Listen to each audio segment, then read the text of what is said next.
party, Pawar versus Pawar. Also, is the BJP now looking to take the Maharashtra model to other states by breaking the opposition?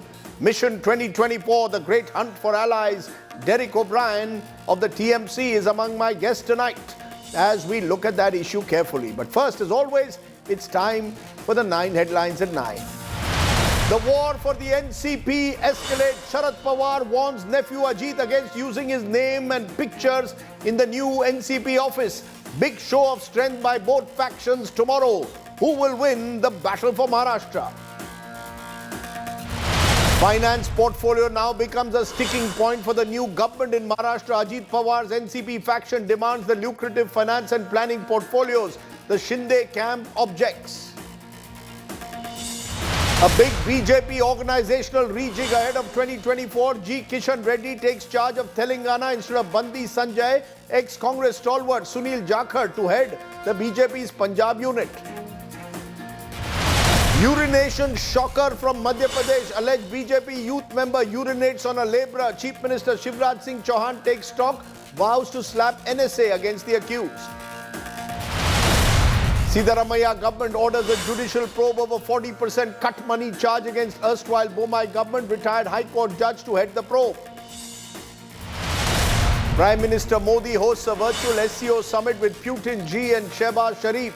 The Prime Minister hits out at countries sponsoring cross-border terror but doesn't take on China on its transgressions across the LAC. Uttarakhand Chief Minister Pushkar Singh Dhami meets Prime Minister Modi to discuss the Uniform Civil Code drafts as One Nation, One Law will be implemented soon. After nearly 2 months of violence, schools set to reopen in strife-torn Manipur from Wednesday. Chief Minister Biren Singh says schools will reopen amidst tight security. Indian consulate in San Francisco set on fire by alleged Khalistani's second attack on the consulate in 4 months. The US strongly condemns it.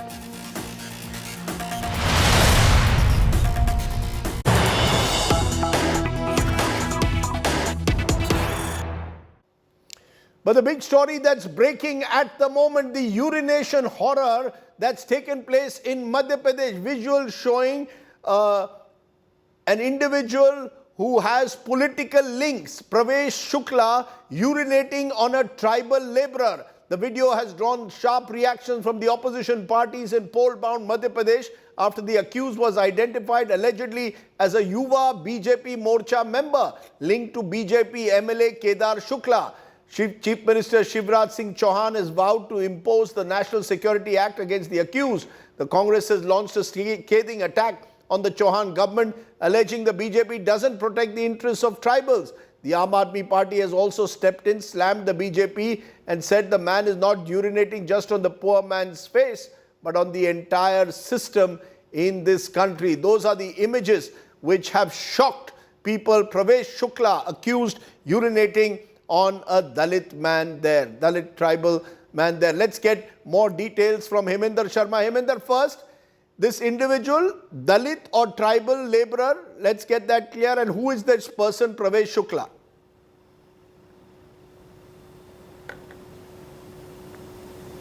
Rawat, and it is Palek Pole. He's a tribal, and he comes from a village which is about 20 kilometers from the CD district headquarters. And the man who's district headquarters, and the man who's seen urinating on this person has been identified as Pravesh Shukla. He is a vice president of the Bharatiya Janata Yuva Morcha and is also the local representative of the BJP MLA Kedar Shukla. The BJP is saying they have nothing to do with him, but his appointment, when he was appointed as the vice president of Bharatiya Janata Yuva Morcha, that letter is out there in the public domain. And also the day he was appointed as the representative of Kedar Shukla, that particular day, a local newspaper carried a news story that was published that day that is also out there in the public domain. This incident happened about 6 days back, and after the incident came to light on social media, when it came into public domain, the accused Pravesh Shukla had the guts, the temerity to once again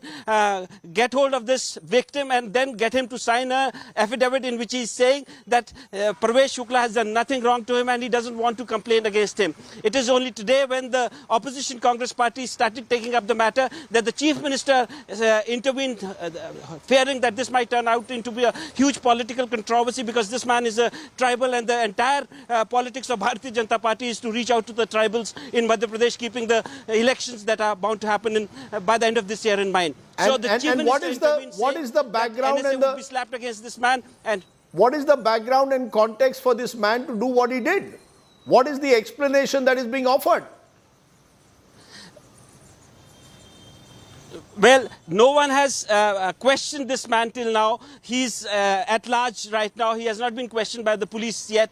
The people who brought this issue to light, they are saying that this man was drunk, and this is not the first time that he has misbehaved with people out there.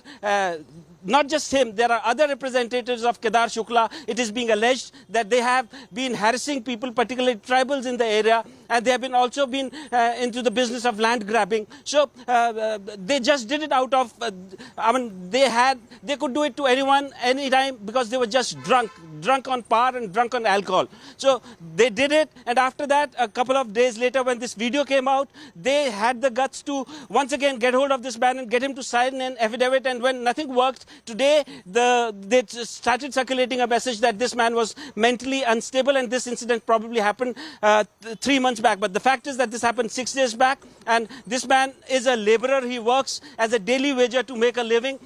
I spoke to his elder brother's cousin elder brother's daughter. The family is terrified. The police, instead of arresting the accused, they have taken this victim into custody and sent him to an undisclosed location. No one is able to track him. The family members are also not in touch with him. So I spoke to the SI there. He said that he had asked him to come to the police station because he was not willing to register a case. And you said Pravesh Shukla is absconding. Am I correct that Pravesh Shukla is absconding? And the police, that the Chief Minister now says NSA will be imposed 6 days later. But Pravesh Shukla is absconding, still at large. Police, but just about 5 to 10 minutes back, went to his house. They found his wife and mother over there. They have been taken to the police station. So they are being questioned about his whereabouts because of the political pressure that has now come. But Pravesh Shukla, as till this moment, has not been arrested. Okay. Hemendra Sharma joining us on that shocker from Madhya Pradesh.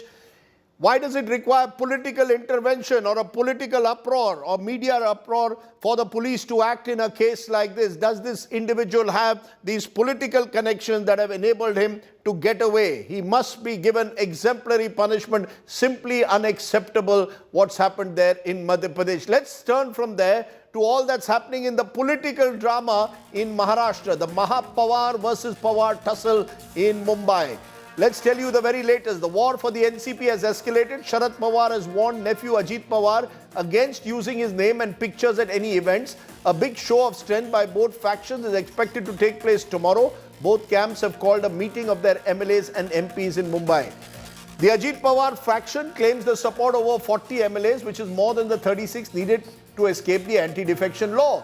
But the Sharad Pawar camp has rejected that claim. The role of the Speaker, Rahul Narvekar, will be critical in deciding who is the real NCP. Speaking to India Today, Mr. Narvekar said he is certain the claims, he's yet to ascertain the claims made by the two factions. Now, even as the number crunching is still on, Ajit Pawar has got down to business. He inaugurated a new NCP office near Mantralaya, which is the administrative headquarters of the Maharashtra government. Meanwhile, portfolio allocation is becoming a hot potato for the new government. Ajit Pawar's NCP faction has demanded the finance and irrigation portfolios. Chief Minister Eknath Shinde, Shiv Sena MLAs, meanwhile, are protesting against giving important portfolios to the NCP. Let's go straight across to our Mumbai bureau editor, Mumbai Tak editor, Sahil Joshi joins me. Sahil, big show of strength expected between the two factions. Sharad Pawar in South Mumbai, Ajit Pawar in the suburbs. How do the numbers stack up at the moment? Who, in your estimation, has a majority of the MLAs with them? Well, at this point of time, both the fractions are claiming that that they have the numbers, and most importantly, it is Ajit Pawar fraction who is unofficially claiming that they have at least 40 MLAs with them. At the same time, Sharad Pawar fraction, who has been telling me that almost 27 to 30 MLAs are with them at this point of time. But you know, I don't think that right now it is number game, because it's not going to yield anything. The number game is important when you have to make the government. Right now the government is already made. The numbers will be important when the fight will go to the election commission. At this point of time, the Supreme Court verdict has made it very clear that the speaker will have to take a decision that who is the whip of the party, by deciding first that which is the real political party. Is it Ajit Pawar NCP fraction, or is it Sharad Pawar NCP fraction? And that you have seen that with respect to Shiv Sena, the decision is still pending. This decision may appear later. So, it can take a lot of time. There is a lot of reasonable time with the speaker to take that decision. So, both the fractions know it very well that after the Supreme Court verdict, the number game has changed. There is no need for the number game. Right now, the perception building will happen and a game of patience will start, because finally... So who is ahead in that perception game? Sahil, who is ahead in that perception game at the moment? Who is ahead? Sharad Pawar is claiming that a number of his loyalists are still with him. Ajit Pawar has inaugurated a new NCP office today.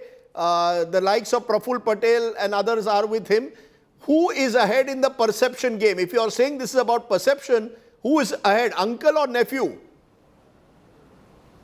Well, uncle is trying to portray that the real NCP is with him at this point of time, and that's why he's going to tour the state to claim that the real cadre, the voters of NCP are there with him at this point of time. But whereas what you see on the Ajit Pawar side, the people who have been there with Sharad Pawar since ages, Dilip Valse Patil, Praful Patel, Chhagan Bhujbal, who were part of the Sharad Pawar group when NCP was formed in 1999. Though all those people are the second lieutenants, the third lieutenants are with Ajit Pawar. So the people who were supporting the uncle are with Ajit Pawar here, and uncle is finding the new people around him so that he can rebuild his party. The term which he used, the rebuilding of the party. So that means his old party has been snatched away by the nephew, and he is now trying to rebuild the party on the basis of the political capital he has earned since 1999. So please understand how the NCP was formed. You know Rajdeep very well than me, because you were here in Bombay at that particular time, that in 99 the people in the Congress who believed in Sharad Pawar more defected Congress and went with Sharad Pawar to form the Nationalist Congress Party. Now the same people are deserting him and going with Ajit Pawar and believe in him that he is the one who can lead that particular NCP ahead. Whereas Sharad Pawar is now saying that he will bring in the young blood, and you will see the new faces in Maharashtra Assembly in 2024. One name that I'm being told for our viewers, grandnephew of Ajit Pawar, Rohit Pawar, he could well be someone whom Sharad Pawar will project as potentially generation next. We'll wait and see how this plays out. But Sahil Joshi, we'll monitor that perception battle that takes place tomorrow very closely between the two camps. Joining us from Mumbai. The split in the NCP is taking place at a time when the opposition was planning to come together in large numbers to take on the Modi government. The BJP, for its part, is also looking to stitch its own alliances with parties like the Akali Dal in Karnataka, possibly with the Janata Dal Secular of Devagowda and Son. Will the opposition parties, therefore, be able to fortify their alliance, their Mahagathbandhan, or will the BJP now look to break parties and get new allies? That's going to be the focus. The battle for 2024 has already begun. Take a look.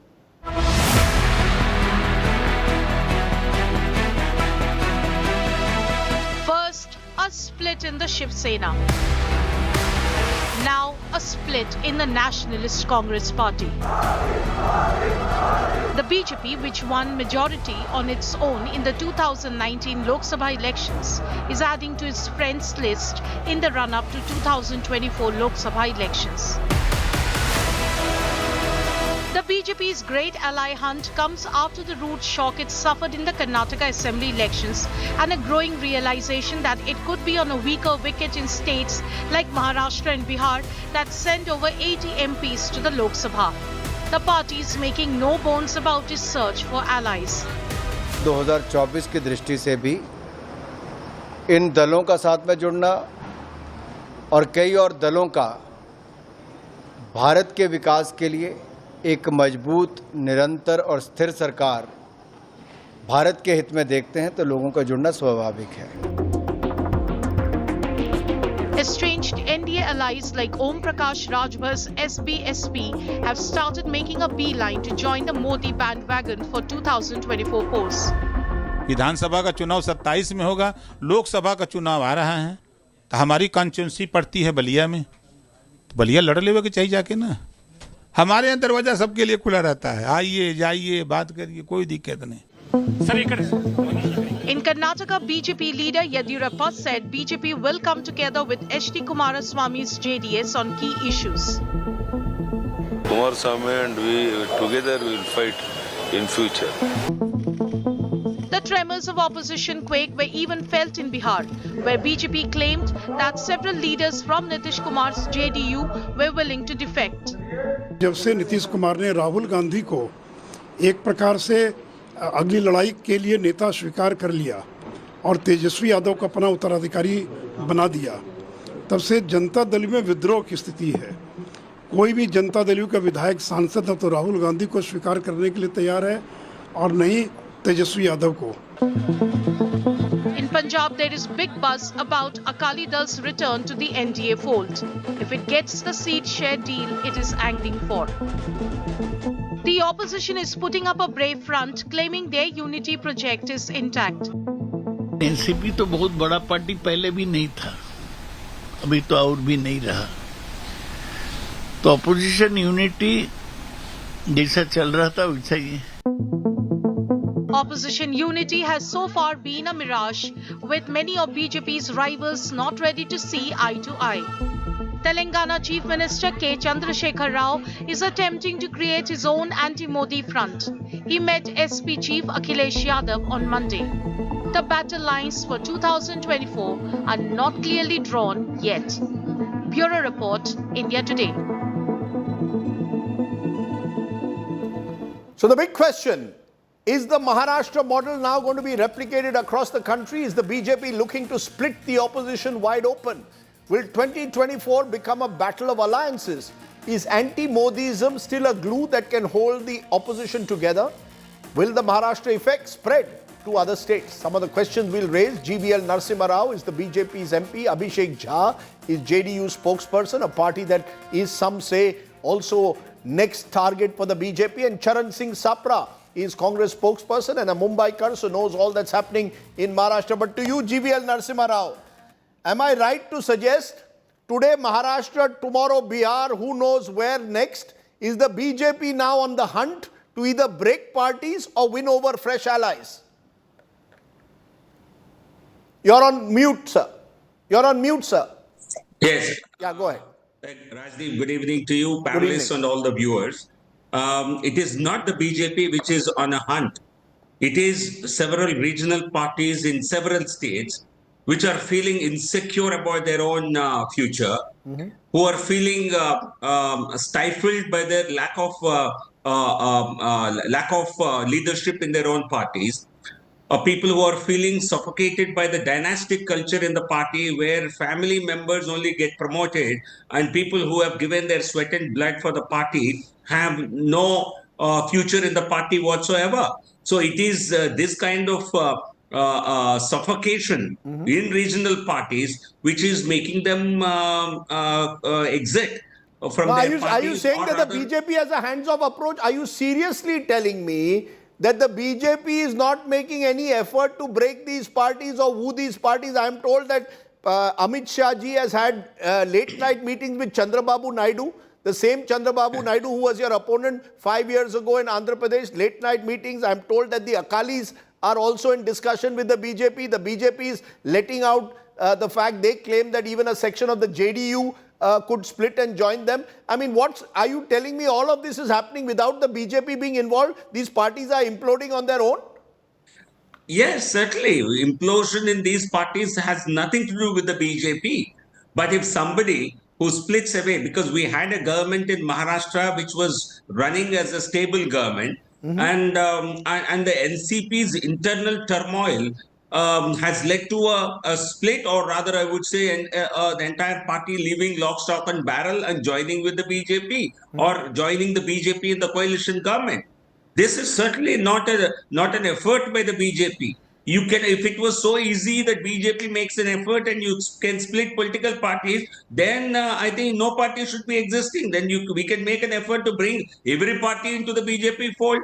It doesn't happen that way. Let's not kid ourselves. In politics, political parties, they work according to their own interest. Leaders certainly work according to their own future. Otherwise, why should we be having all 543? Well, we never know. There's a joke going on WhatsApp that the final person to split will be Rahul Gandhi, who will one day join you. At the moment, he's the one holding out. Everyone else is vulnerable. That's a joke on WhatsApp. Charan Singh Sapra, but respond to what you're hearing from GBL. He says, look, parties are imploding. NCP has a battle within Pawar versus Pawar. Why blame us? They may be the beneficiaries, but according to him, the BJP is not actively seeking any allies. Parties are coming to them because they believe the BJP is the future.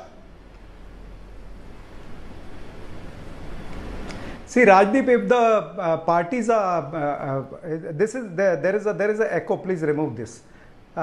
If the parties are imploding, then why Bharatiya Janata Party is allying with the people whom they themselves have said that they are Bhrashtacharis? Why are they allying with them? Or why are they taking them into their party? Number one. See, Rajdeep, the issue mainly is that Bharatiya Janata Party, who calls themselves the so-called Majboot Party, Majboot BJP, is turned out to be a Majboor BJP after the Patna alliance meeting. And secondly, they also understand that they have lost 2 assembly elections, that is Himachal and Karnataka, within a span of 6-7 months. And they tried everything in Karnataka and Himachal Pradesh. Even Himachal was a Hindu majority state. They could not win over there. Even Pakistan and polarization both could not help them. Even Basavna and Bajrangbali did not come to the rescue of Bharatiya Janata Party because they also knew that BJP is working on 3 J's. That is Jhoot, Jumla and Jugglery.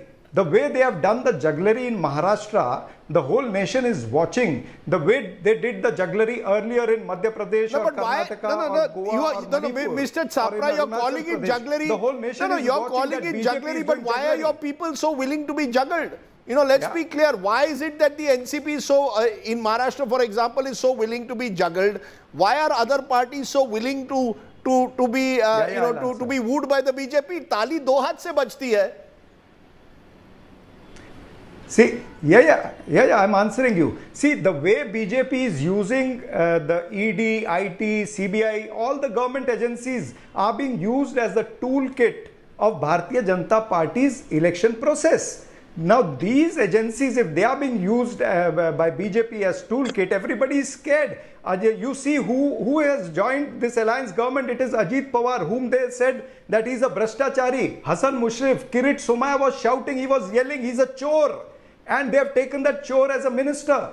Then Chhagan Bhujbal, all these people, BJP has been saying that they are the Bhrashtacharis. It is not Congress Party who is saying. It is BJP who said. And it is the Prime Minister of the country who also said that he will give a guarantee to fight the Bhrashtacharis. Now the same Prime Minister is allying with these Bhrashtacharis. Okay. He has to answer to the nation. Okay. वो कहते हैं कि ना खाऊंगा ना खाने दूंगा, लेकिन यहाँ आप कह रहे हैं कि खाने वालों को प्रोत्साहन भी दूंगा और खाने की खुली इजाजत दूंगा. What is going on in this country? Okay. Just for power, just to grab power. You made the thirst point. of power of BJP is not going. You made the point, you made it strongly, but GBL, you want to respond before I go to the JDU guest? Because the fact is, the BJP claims that they are the party which is above all this, the politics of corruption.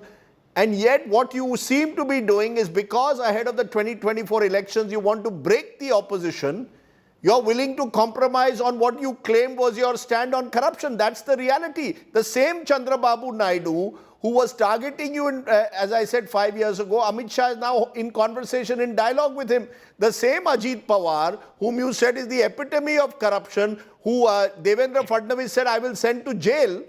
You are now, is your deputy chief minister. Is the BJP getting desperate ahead of 2024 in some way, sir?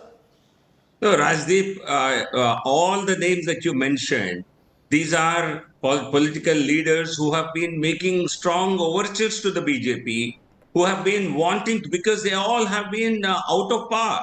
It is BJP has been in power. For God's sake, we are in power for 9 years, and No, so then why do you we need these will. leaders? No, if you are in power, if you are so confident of winning 2024, why do you need to break parties? Why do you need to No, take the same people whom you've called corrupt? That's the question. No, there is no question of breaking political parties, Rajdeep, and it's not the BJP. I No, would why like you take in to. ministers accused of corruption then? If you are so confident, why take in these ministers? Either then you are a washing machine for them, or you're desperate to break the opposition. Which is No, it? but is Congress Party saying that they had made Ajit Pawar corrupt, fully knowing that he was? They had made him deputy chief minister, fully knowing he was corrupt. Or is Sharad No, Pawar no, no. willing to It say was this on BJP record? who was saying that he's corrupt. Is Sharad Pawar willing to say this on record? Can Sharad Pawar claim himself to be clean? Can Rahul Rajdeep, Gandhi it was say he's BJP clean? who was They are all labeling facing Ajit Pawar as charges. corrupt, not Congress. Okay, they are claiming you are. Congress is claiming BJP said they were corrupt.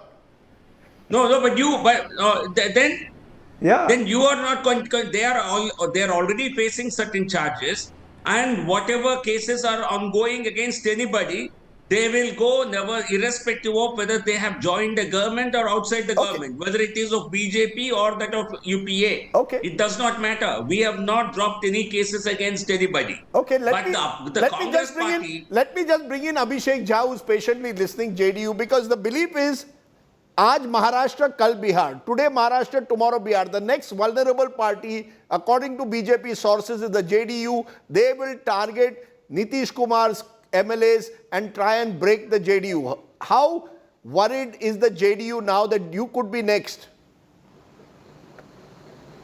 We were earlier also relaxed and now also very much relaxed, busy in doing work for the welfare of the society and the responsibility which the people of Bihar have given to Honorable Nitish Kumar.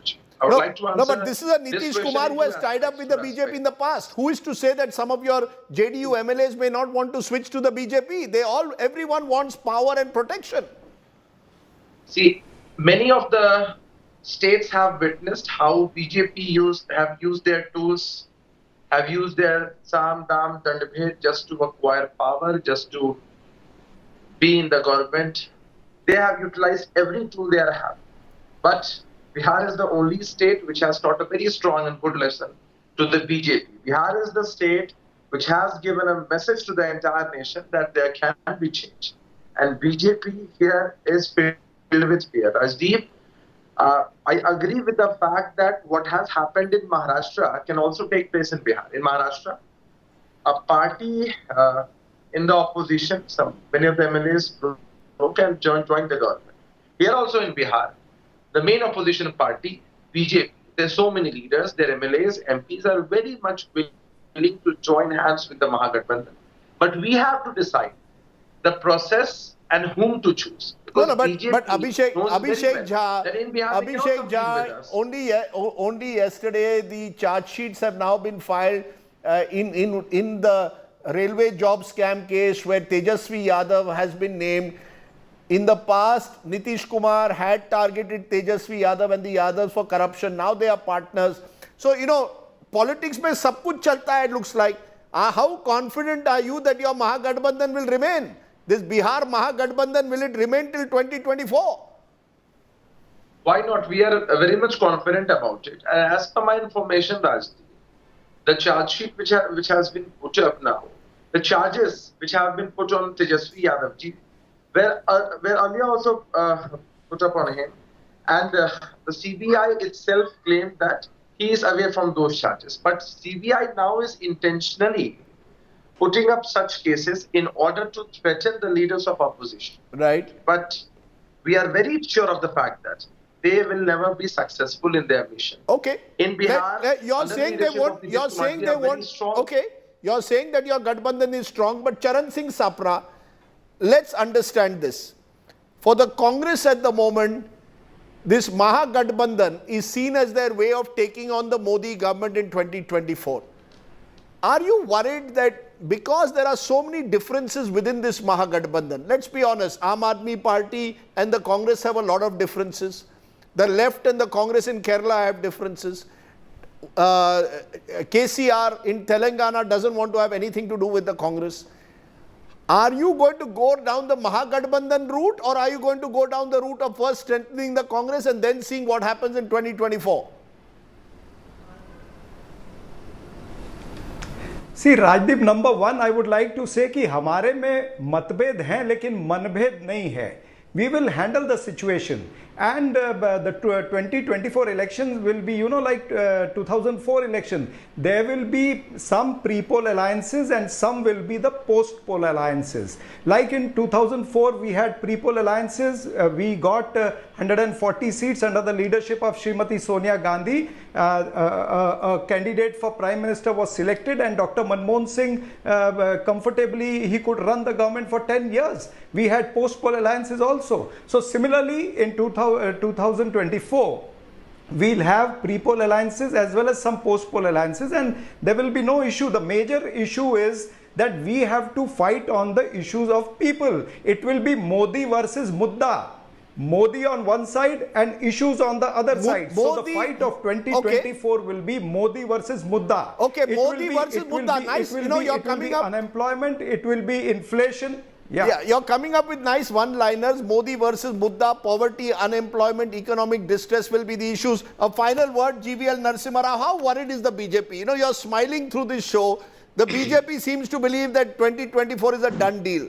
Do you really believe it's a done deal, or do you believe that picture abhi baki hai?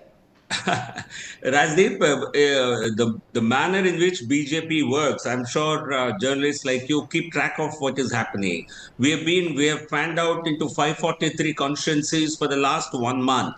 For the last year and a half, in 150 constituencies which are considered tough constituencies, all our ministers and senior leaders have been visiting everywhere. We are in the process of even appointing new state presidents in some states. You've done and it today. Keeping the organization battle ready. The opposition, by the time Rahul Gandhi goes for another foreign yatra and comes back, he will realize that he may not get the number of seats that he has got last time for the Congress in 2019.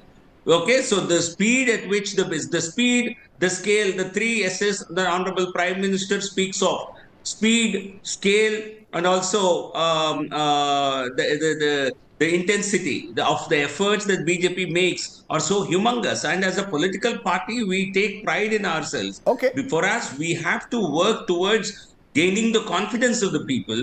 We have to expand our party. We have to keep ourselves battle ready for 2024 to improve upon our present strength of 303. Okay, and that's why we are confident of doing that. Okay, we'll leave it there. Where then the Ajit Pawars and the Chhagan Bhujbals and the Hassan Mushrifs, whom you accused of corruption not too long ago, fit in, is of course another big question. But we will continue raising those questions. This is one show which will raise questions of all, is all I can promise ahead of 2024. Abhishek Jha, Charan Singh Sapra, GVL Narasimha Rao, appreciate your joining us. Okay, what then is the road ahead for the opposition? Remember, they had this big meeting in Patna, and now they are planning another one in Bengaluru. Derek O'Brien, TMC Rajya Sabha leader, joins us. He was there at the Patna meeting. Appreciate your joining us, Derek O'Brien. If I'm not mistaken, I was told you were at the lunch table with Praful Patel of the NCP, and the same Praful Patel was on my show last night saying this Mahagathbandhan is a non-starter. One of the reasons we've joined hands with the BJP and the leadership of Modi is what we trust. This Mahagathbandhan is not going to take off. Your response?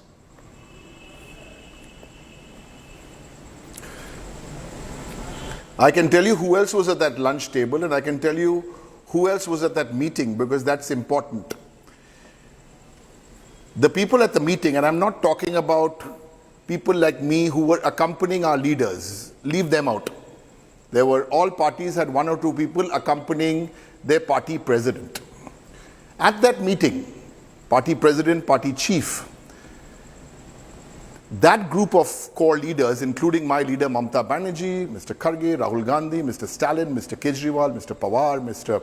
Akhilesh Yadav, that if you take that one group, that adds up to about 25 terms of chief minister.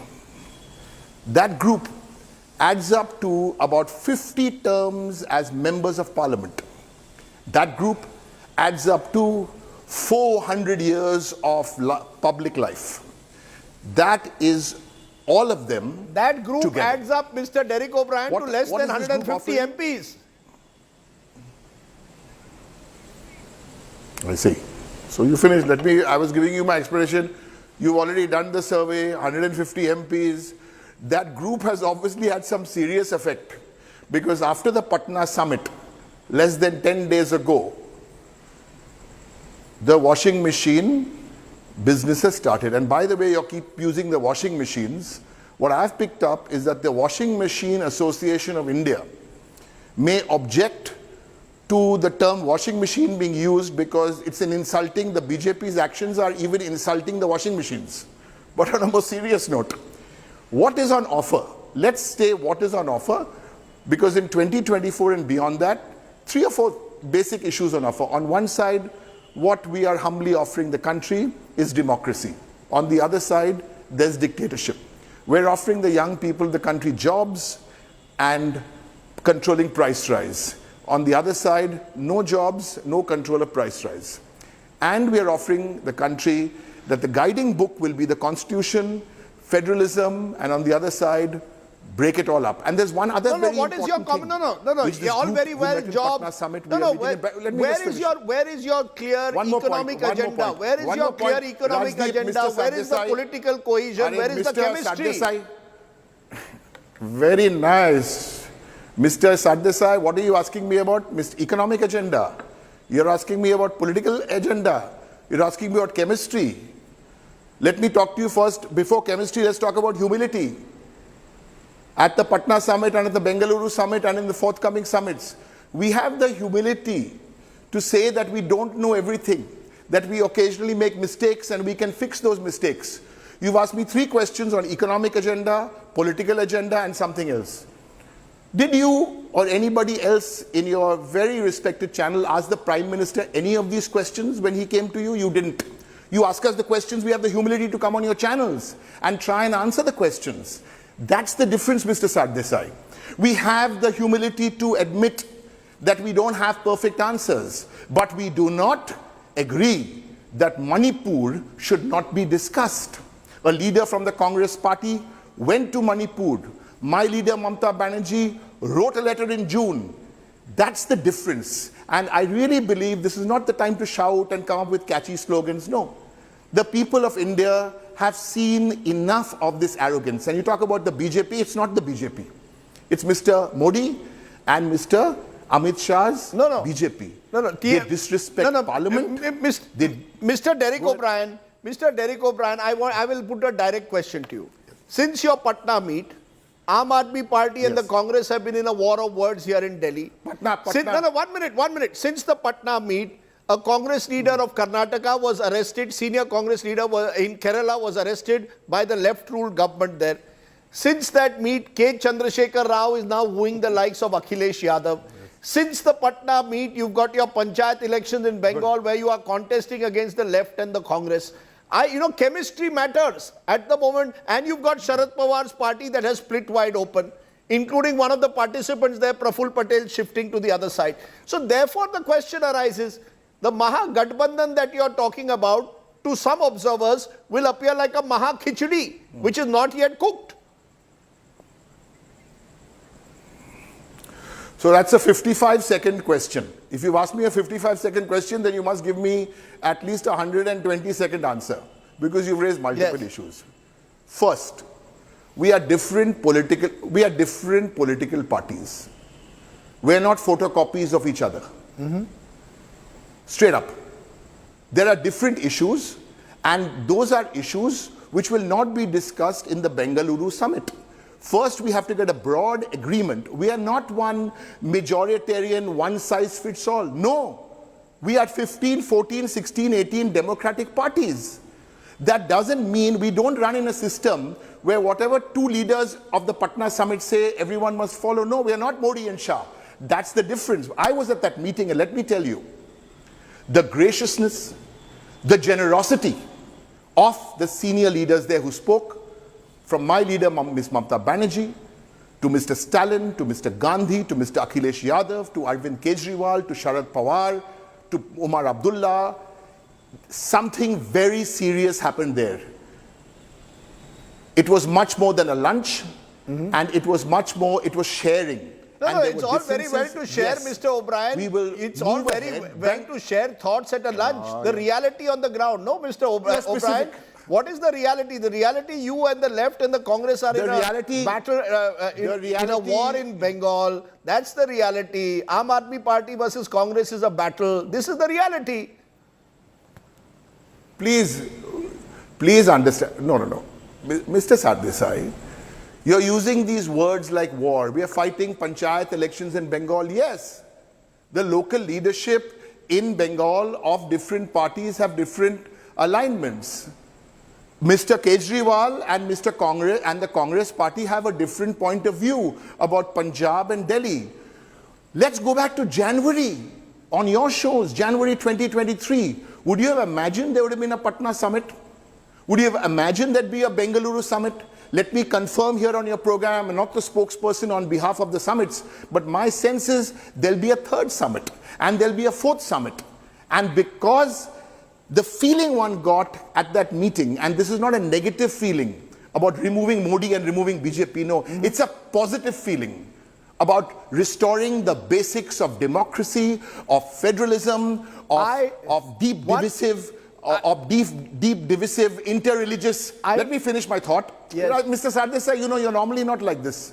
But today because you're from Maharashtra, you're getting a little more excited. I will ask you a simple, Mr. O'Brien, a final question. I heard a lot of this in 2019 as well.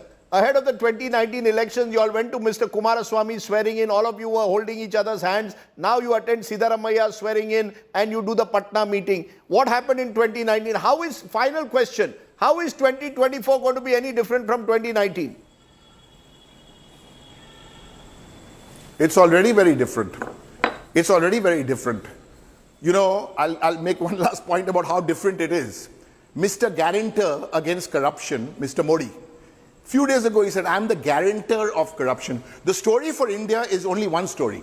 This man is the guarantor for corruption, wants to please 100 people. This is the guarantor for corruption who can fill the Narendra Modi Stadium in Ahmedabad with the corrupt people in his party. Who will you trust as a guarantor for corruption? In Bengal, you will trust Ms. Mamta Banerjee. She's your guarantor for corruption. In the Congress states, you will trust Rahul Gandhi and the local leadership to be the guarantor for corruption. Mr. O'Brien, there is a long list of TMC leaders also who face charges of corruption. So don't tell me about corruption. There are TMC leaders who also face serious charges of corruption. You said what? There are TMC leaders who also face serious charges of corruption. Exactly. Mr. Sardesai, you've said something about TMC leaders, so you have to give me an opportunity to reply. The two TMC leaders who have faced charges of corruption have been expelled and suspended from the party. Hold on. Those who want the washing machine to be used for their corruption, what did they do? Whether they are from Worli, whether they are from Madhya Pradesh, whether they are from wherever in the country, what do? You join the BJP. You go in with your black t-shirt and you come out with a white t-shirt. Okay. We are very, very clear. Don't take us, please underestimate us. I want all of you to underestimate this Bengaluru summit. You keep underestimating us, Please carry on doing that. I'm not underestimating anyone. I've been long enough in this business to know who knows what tomorrow brings. I'm not a soothsayer. My job as always is to ask the questions. Derek O'Brien looking spiffy in his blue t-shirt. Thanks very much for joining me here on the News Today. Let's take a break.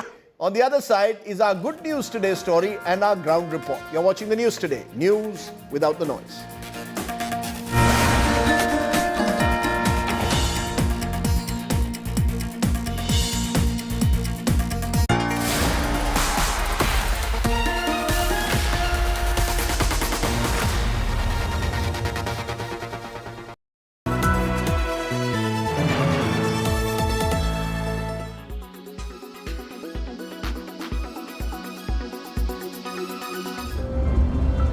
While some of the drivers and conductors of Haryana roadways are infamous for their arrogance, Sukhbir Chotiwala is a pleasant aberration.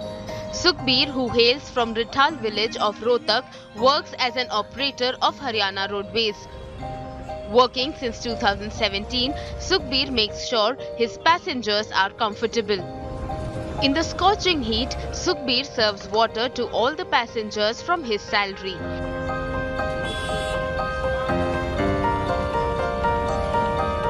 मेरी duty Jaipur root पे लगी थी, सोनीपत से जयपुर। तो उस time बहुत गर्मी थी, तो मैंने वहाँ देखा सवारी बच्चे पानी के लिए गर्मी में बहुत बुरा हाल था जी। तो मैंने सोचा ड्यूटी के साथ साथ क्यों ना थोड़ा ये धर्म पुण्य का काम भी हो जाए, और उसी दिन से आते मैंने 4 कैंपर खरीदे और अगले दिन मैं कैंपर ही लेके गया रूट पे, और ये जल की सेवा फिर वहीं से शुरू की जी मैंने। Sukhbir's selfless act has impressed Chief Minister Manohar Lal Khattar, who praised Sukhbir in a tweet and invited him to Chandigarh to felicitate him. No wonder Sukhbir's bus is a favorite among passengers amid the prevailing heat wave condition. Bureau Report, India Today.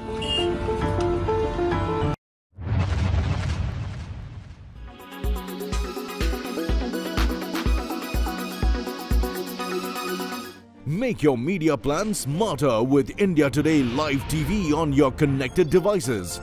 Amplify your brand with 100 million smart internet viewers. To advertise, mail us at sales@aajtak.com.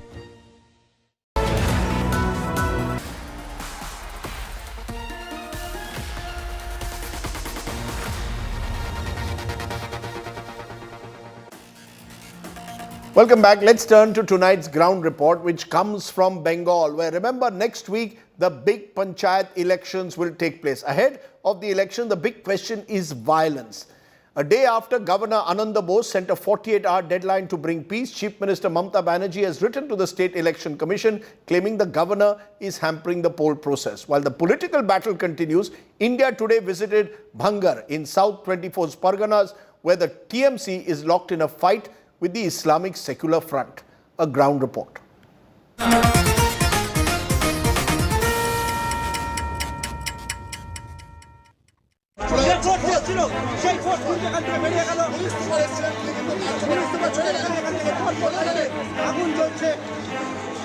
Bhangar in South 24 Parganas, the epicenter of political violence in Bengal over the last few weeks. 3 people lost their lives in the clashes between the cadres of the Indian Secular Front and the Trinamool Congress as they battled to file nominations for the panchayat elections. We from India Today arrived at South 24 Parganas' Bhangar, and we met these people who have claimed that they are not being able to return to their houses. They claim that they are afraid until the elections are done and done peacefully only, they may not be able to return to their houses. ISF member Asma Khatun managed to file her papers on June 12th under police protection given by the Calcutta High Court. Asma, a high school history teacher from Kochua, claims she has not returned home since then. The ISF candidate is now staying at a location which she does not want to reveal, citing threats to her life. নতুন করে একটা আমাকে মানে message পাঠালো লোক মাধ্যমে যে ওকে খুন করা হবে, তবে গুলি করে খুন করলে এই মুহূর্তেও ভাইরাল হয়ে গেছে, ওটা ইনভেস্টিগেশন হবে বা ওদের উপরে খুনের একটা দায় আসবে, তো ওকে ও যখন রাস্তা দিয়ে যাবে ওকে অ্যাক্সিডেন্ট দেখানো হবে, মার্ডারটাকে ওকে মার্ডার করবে অ্যাক্সিডেন্ট হিসাবে, মানে গাড়ির তলায় দিয়ে ওকে পিষে দেওয়া হবে, এইরকম একটা threat. Asma accuses the state police of being hand in glove with the ruling TMC. আমার 2 নম্বর ব্লকে আমি যখন ডিসিআরটা কাটছিলাম কাউন্টারে, সেই সময় আরাবুল ইসলাম মানে ভাঙড়ের প্রাক্তন এমএলএ আরাবুল ইসলাম, ওনার দলবল, ওনার সঙ্গে অনেকজন মানে এই 1-200 মতন লোক ছিল, তাদেরকে নিয়ে নিচে নেমে আসলেন এবং আমার দিকে খুব মানে বড় বড় চোখ করে তাকাচ্ছে এবং ওনার সঙ্গে যে আজগার মোল্লা ছিল বা আরও ছেলেরা ছিল তারা আমাকে খুনের হুমকি দিয়েছে, তুই বাইরে বেরো, তোকে দেখে নেবো, তোকে মার্ডার করে দেবো, এই বলে আমাকে হুমকি দিল। আমি সেটাকে ওখানে একজন পুলিশ ছিল, আমি ওনাকে জানালাম যে আপনার সামনে আমাকে হুমকি দিচ্ছে, আপনি কিছু বলছেন না? বললো না, আমার কাজ হচ্ছে লাইন সোজা করা, আমি এগুলোর মধ্যে নেই। The TMC's Bhangor strongman, Arabul Islam, blamed by the ISF, rejects the charges. মিথ্যে কথা বলছেন, নওশাদ সিদ্দিকীর তো ভাষাটাই মিথ্যে। আমরা ভাঙড়ের সমস্ত মানুষের সাথে কন্টিনিউ যোগাযোগ আছে। ISF এর ছেলেরা আমাদের চোখের সামনে ঘুরে বেড়াচ্ছে। The ISF claims many of its workers are living in fear, away from their homes.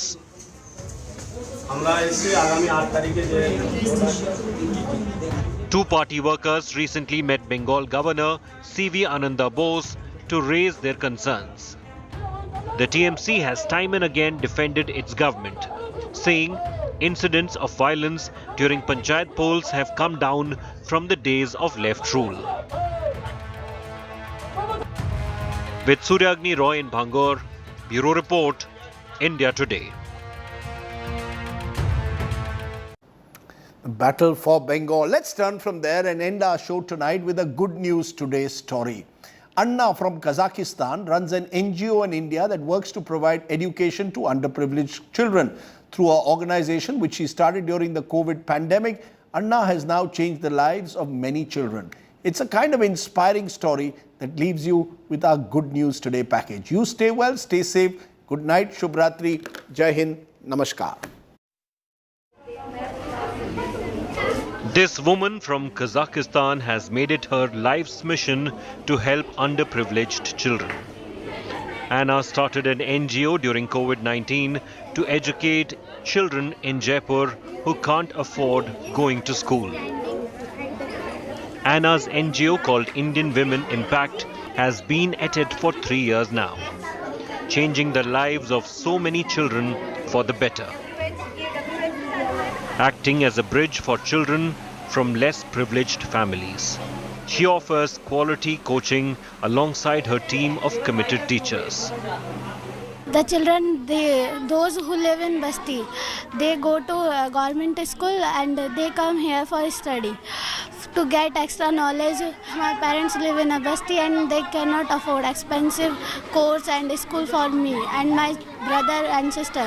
So sir, we come here and study all of those subjects. Recently, some of the NGO students from disadvantaged backgrounds also performed a French play at the famed National School of Drama in Delhi. Anna and her husband, who is a doctor, use all of their earnings to try to maintain the NGO. It's been 3 years as we have been running this NGO, Indian Women Impact, and the entire concept is to provide the quality, world-class education to the children from underprivileged backgrounds. And the dream we have is to create the school that can accommodate 5,000.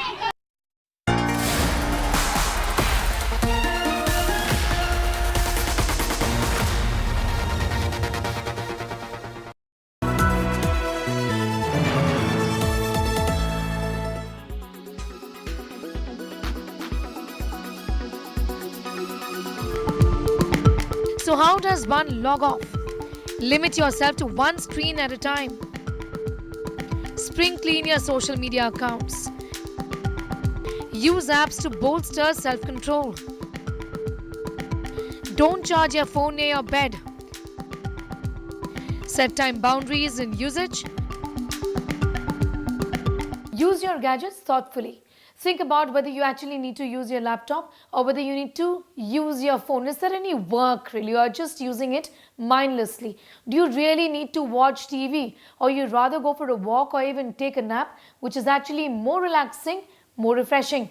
If you ask an average person, they'll say, oh, I'm on social media for about 10-15 minutes or maybe a little bit more in there. I'm not typically there. But if they start actually analyzing their time, and there are apps and features available on these gadgets, they then come to realize that I was putting so many hours more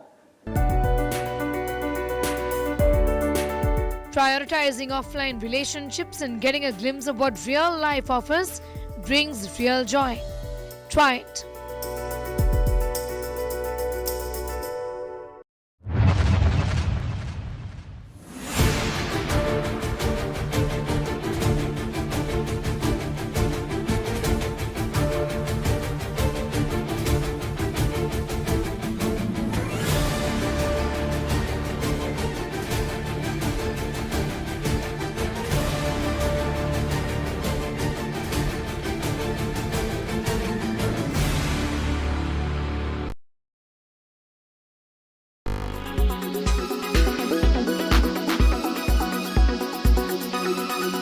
Make your media plan smarter with India Today Live TV on your connected devices.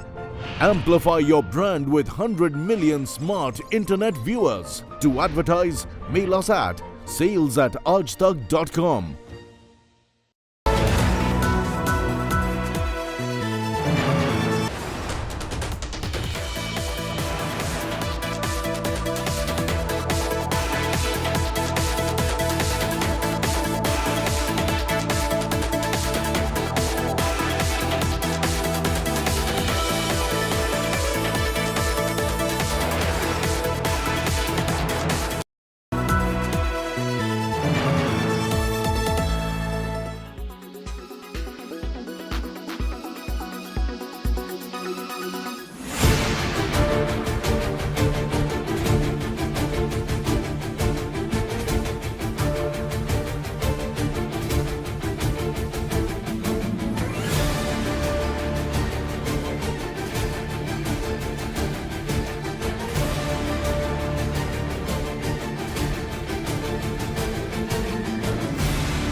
Forecast now.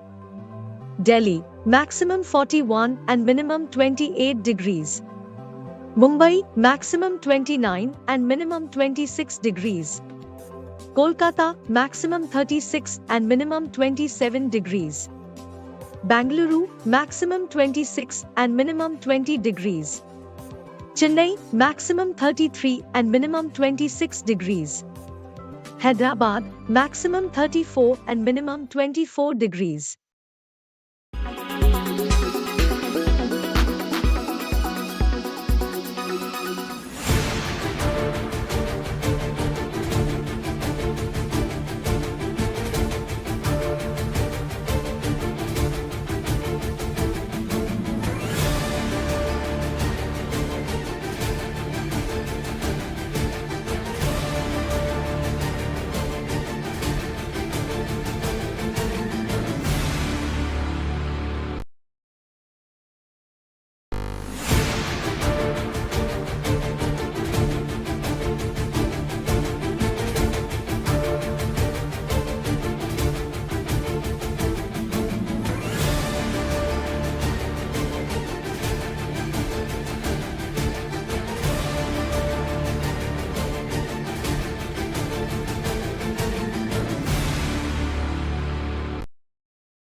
Good evening viewers, let's take a look at the weather report across the major cities this evening. Thiruvananthapuram is at 26 degrees Celsius with an AQI of 17. Mumbai is at 30 degrees Celsius with an AQI of 59. Panji is at 27 degrees Celsius with an AQI of 26. Ahmedabad is at 30 degrees Celsius with an AQI of 44. Bhopal is at 25 degrees Celsius with an AQI of 31. Jaipur is at 34 degrees Celsius with an AQI of 44. Delhi is at 37 degrees Celsius with an AQI of 185. Srinagar is at 20 degrees Celsius with AQI being 29. Lucknow is at 32 degrees Celsius with an AQI of 50. Patna is at 33 degrees Celsius with an AQI of 64. Kolkata is at 30 degrees with an AQI of 39. Hyderabad is at 25 degrees Celsius with an AQI of 41. Bangalore is at 24 degrees Celsius with an AQI of 25. Chennai is at 31 degrees Celsius with an AQI of 27. This is all we have for you in this segment. Hope wherever you are, you find favorable weather around you. Keep watching India Today for all the weather updates with me AI Sana all through the day. Co-powered by Bajaj Allianz Life Diabetic Term Plan. Extra Safe Polycab Green Wire.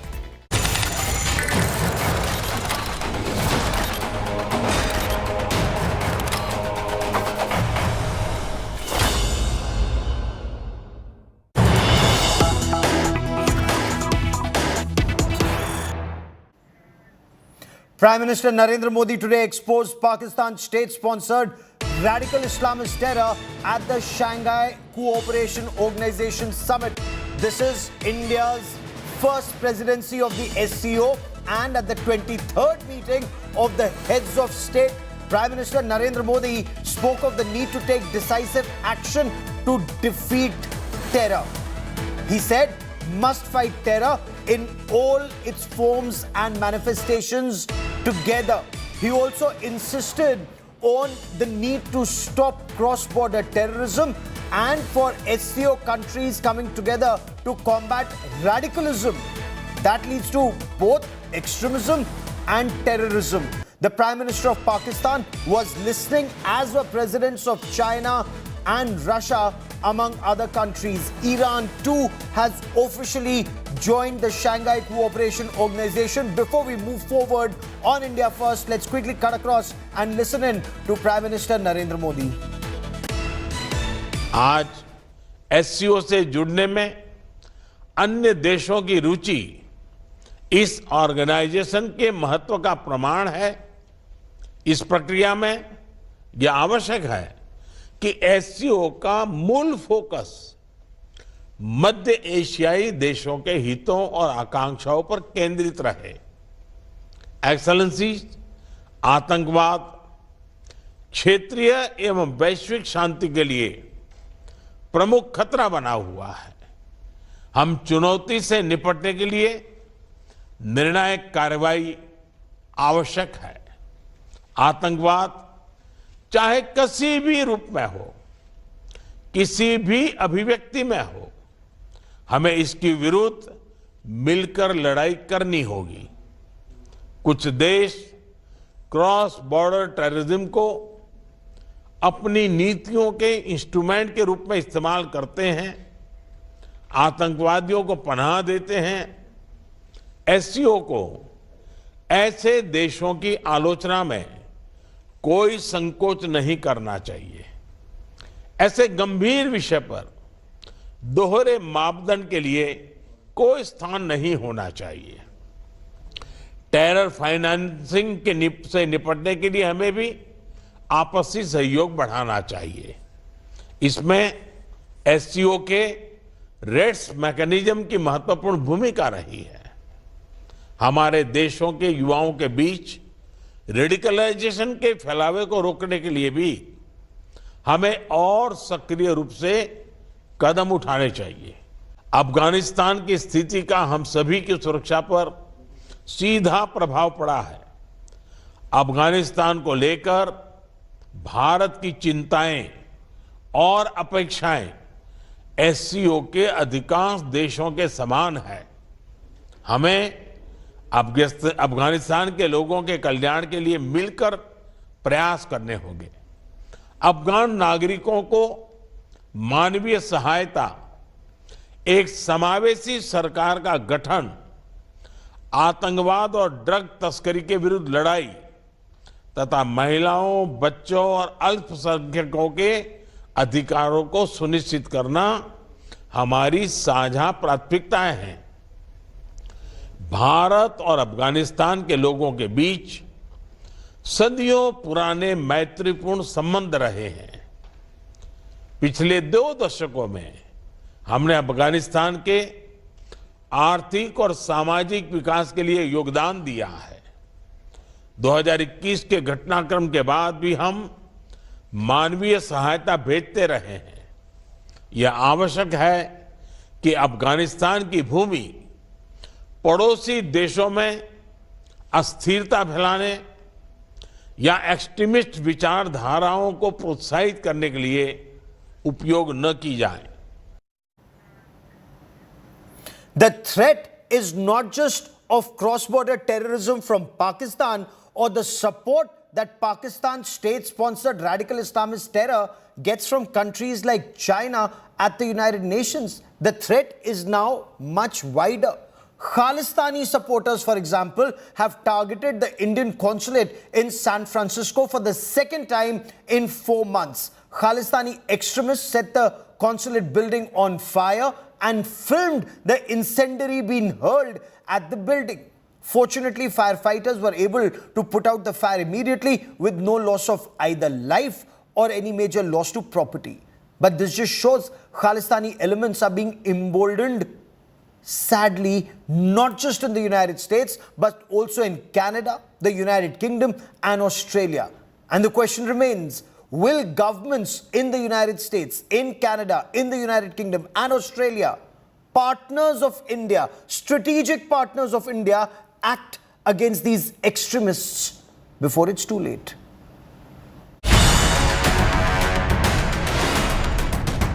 A big blaze at the Indian consulate in San Francisco, California. The second such attack on the same consulate in the last 3 months. These images, courtesy local American channel Diya TV, said the video was released by Khalistani terrorists in the US. The act of arson was carried out after hours and was contained quickly with no injuries to anyone. But the act itself has lit a major diplomatic and political fire. Coming as it does just days after the highly successful Modi-Biden Milan in the US. The United States has strongly condemned the incident. Bharat सिखों को बचाने में विश्वास रखता है, ना कि उनका नुकसान पहुंचाने में। इसलिए ये जो लोग कर रहे हैं, ये भारत के भी दुश्मन हैं, सिखों के भी दुश्मन हैं और ये आईएसआई की हालतों में खेलने वाले लोग हैं। मैं विदेशों में बैठे सिखों से आग्रह करता हूं, ऐसे लोगों को आइडेंटिफाई किया जाए और उनके खिलाफ कार्रवाई होनी चाहिए जो हम सिखों को बदनाम करने का काम कर रहे हैं।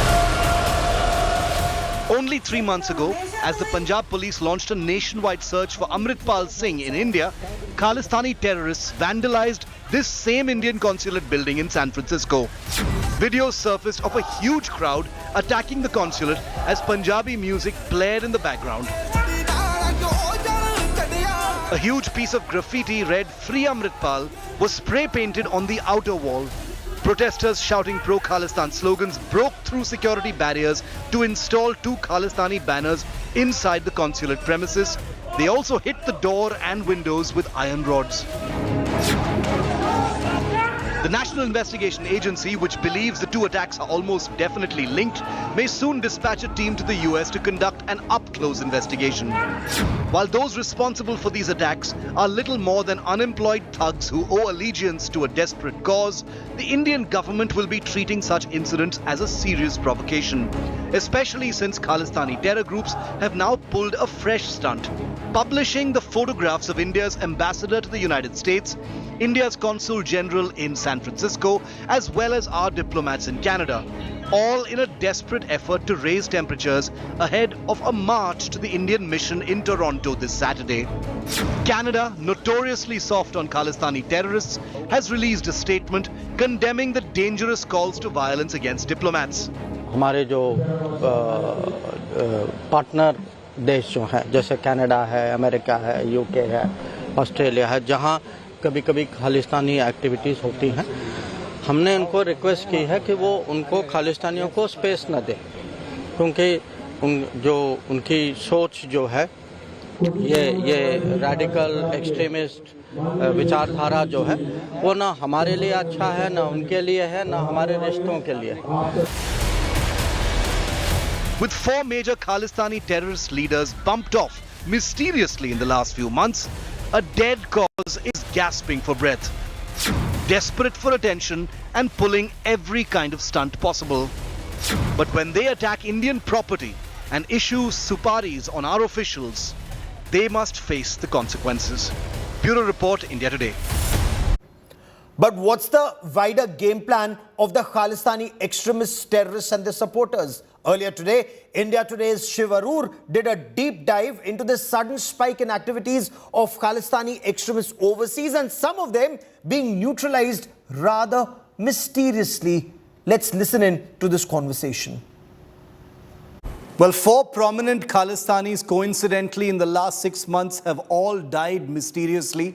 Many of these Khalistani groups are pointing a finger directly at India, saying it was India's India's covert operations that have managed to bump off these 4 Khalistani thugs in order to send out a warning to Khalistani groups not to provoke anymore in the US, UK, Canada, Australia and elsewhere. Let's get an expert view, but before that I want to introduce you to my guests today to get their perspective on what India has done and what India can do. Lieutenant General Kamaljeet Singh is former Army Commander, Western Army Command. Manbir Singh Kohli is a broadcaster in Sydney. He's also an expert on many of the things that have been happening there vis-a-vis Khalistani groups. Gaurav Sawant is someone who's been looking extremely closely at the Indian state's response to these many provocations and attacks in different parts of the world. But before I go to our 3 guests, I want to give you an overview of some of the actions or options that India has against Khalistanis. Because one of the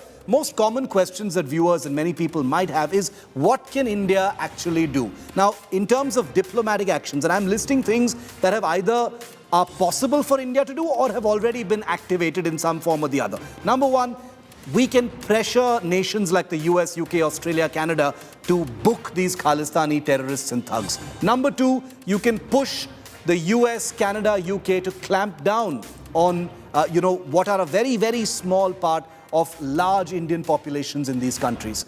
Get green cards, residency permits cancelled. Put pressure on those embassies, put pressure on those governments. We can pursue deportation of these so-called Khalistanis back to India. Remember, there's a very, very clear definition that I want to make. There are many who try and conflate Khalistanis with the larger Sikh population in these countries. Nothing could be further from the truth, viewer. Never fall for that narrative. These Khalistanis, those who owe allegiance to a small, narrow terror impulses, are extremely small minorities. Most of them are outcasts within their community and they pursue these violent goals against India. They have nothing to do with the Sikh community. Let's make that very clear. Now, here are some direct action options that India has. Now, remember, many of these things are very easy to say, but they remain theoretically options. Number 1, cancel visas and overseas citizen of India cards, OCI cards.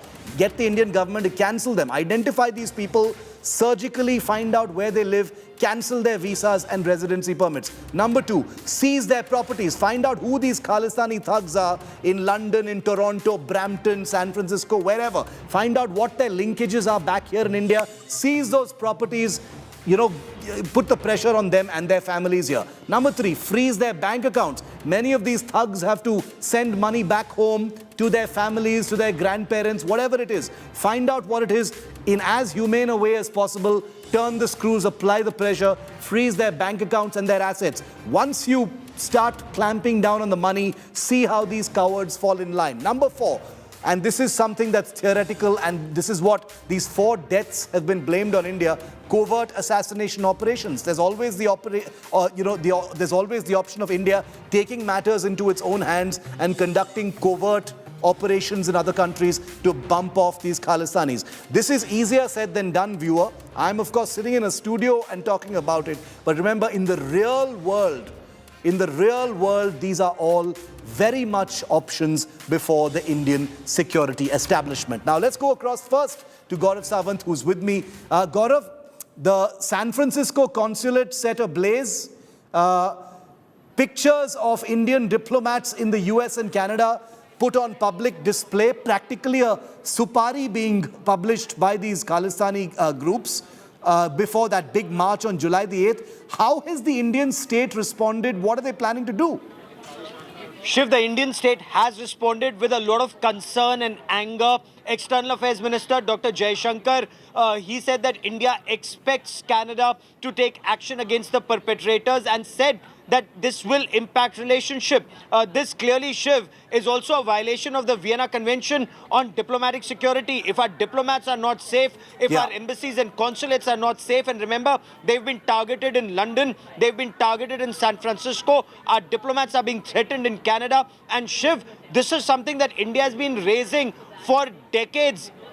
In fact, when Justin Trudeau's father, Pierre Trudeau, was Prime Minister of England, late Indira Gandhi had raised the issue of Khalistan terror with Pierre Trudeau. Unfortunately, not much was done then. Sadly, not much is being done now, except that the government is taking up this issue very seriously, warning countries that there will be consequences, and India's National Investigation Agency is carrying out an independent investigation, whether in San Francisco or in London, the attack on our missions, and expects governments like the Royal Canadian Mounted Police in Canada to jointly carry out an investigation and come up with the truth and take action against the perpetrators. Very interesting. The concern has been expressed.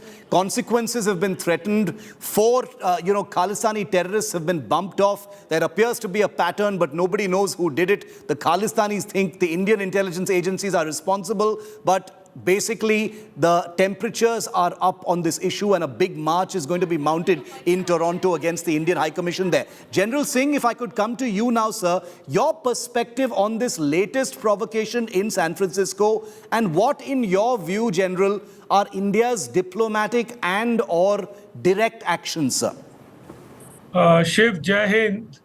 Jai Hind, sir. Thank you for including me in this program. You have raised a very relevant and pertinent issue. It's a very cowardly kind of an attack in the, in the hours, night hours. Yeah. And you're attacking a consulate. A consulate is a place where people from 12 states, I visited that consulate, receive various visa and consular facilities. It covers Silicon Valley and such important areas of USA. And also, you have used an incendiary device, a firebomb kind of thing. It's good that US Fire Department responded in time.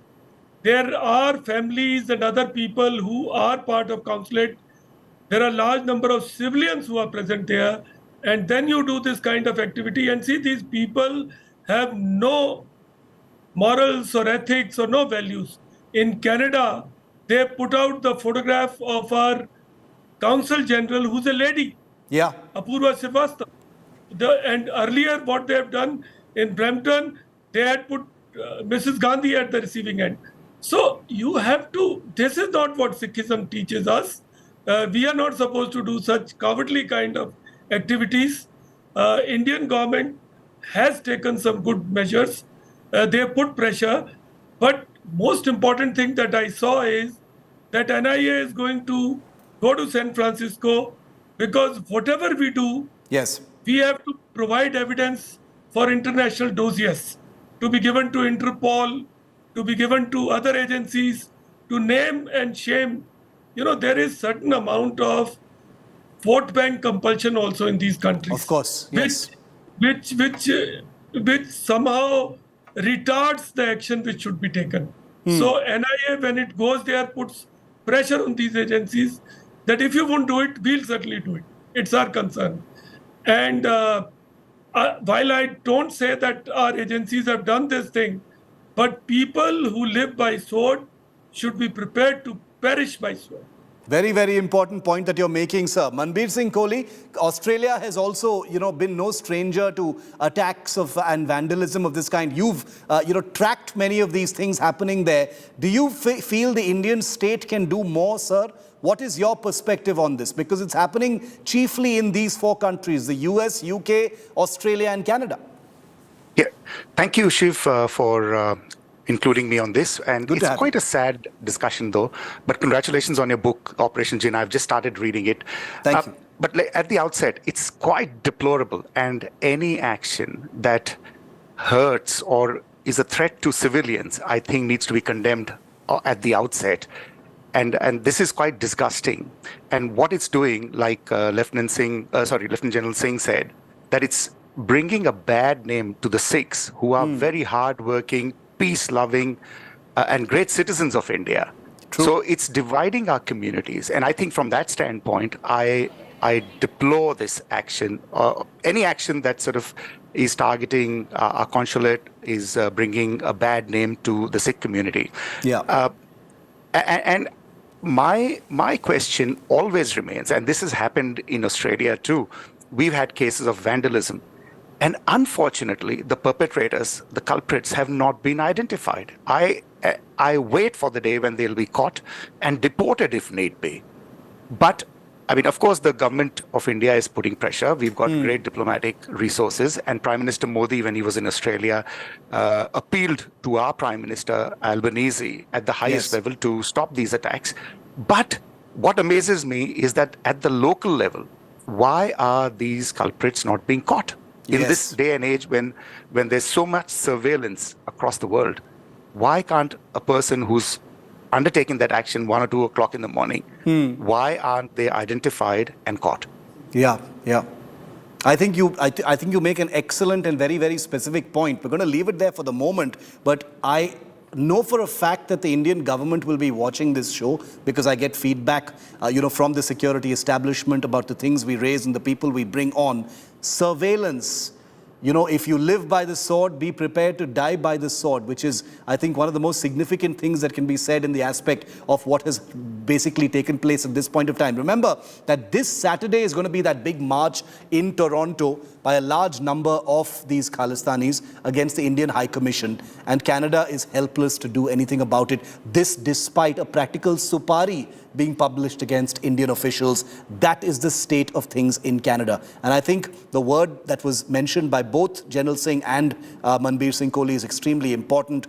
This has nothing to do with the Sikh community. The Sikh community are proud citizens of India and citizens of the countries in which they have chosen to live, and they have nothing to do with this tiny minority of terrorists who owe no allegiance to anything but violence against India. Let that be very, very clear to everyone watching this. Thank you, Manbir Singh Kohli. Thank you, General Singh. Thank you, Gaurav, for being with me. Shifting focus to the other big story on India first, is the Uttarakhand model of the Uniform Civil Code likely to be the template for the common civil law? After the parliamentary panel meeting on the Uniform Civil Code, Uttarakhand Chief Minister Pushkar Singh Dhami went to 7 Lok Kalyan Marg and met Prime Minister Narendra Modi. Dhami is believed to have briefed the Prime Minister on the likely draft of the state expert panel on the UCC. Earlier, Dhami also met Union Home Minister Amit Shah. The draft could also serve as a guiding document for the ongoing deliberations by the 22nd Law Commission of India. The debate over UCC rages on as the Modi government continues to hold a slew of meetings to bring the reform. A day after meeting, Home Minister Amit Shah, Uttarakhand Chief Minister Pushkar Singh Dhami met Prime Minister Modi in the national capital. Dhami, remember, has been battling for UCC to be brought to Uttarakhand and has prepared a draft as well for the same. UCC committee का draft complete रूप से हमें नहीं मिला है और उनका draft जब मिलेगा तो उस पर तभी कुछ कह पाना संभव होगा।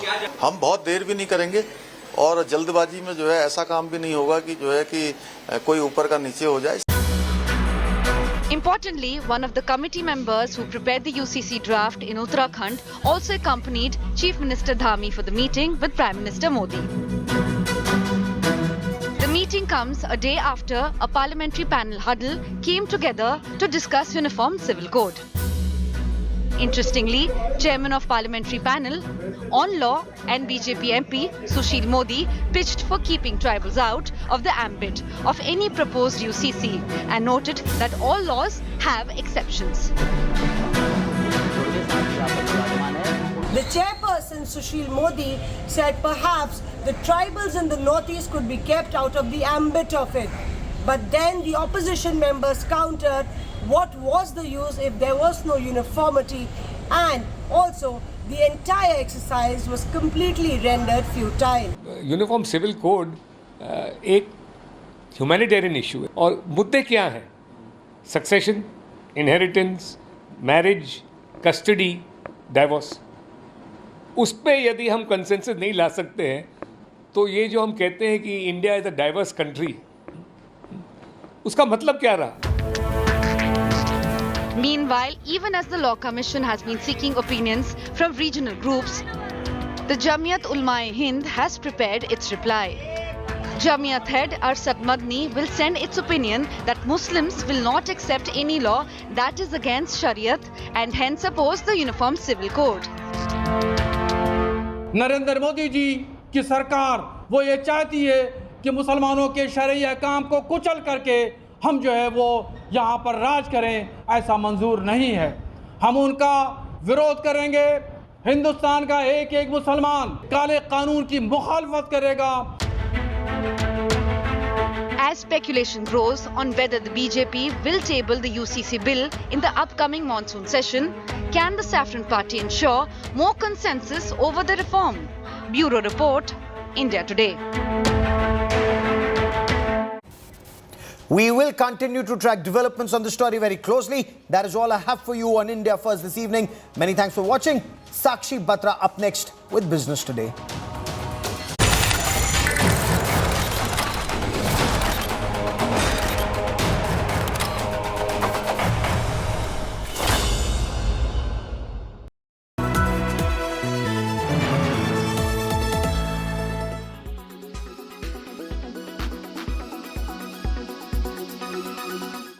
Amit, what is the amount of money that you have sort of put into the entire business? How large is it today? And what is the inventory that you have that is to be sold?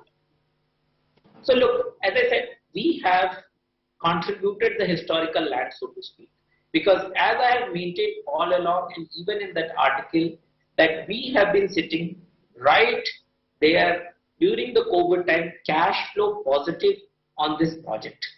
Even we took a debt on the second project, but even there also the cash flow generation has been far higher.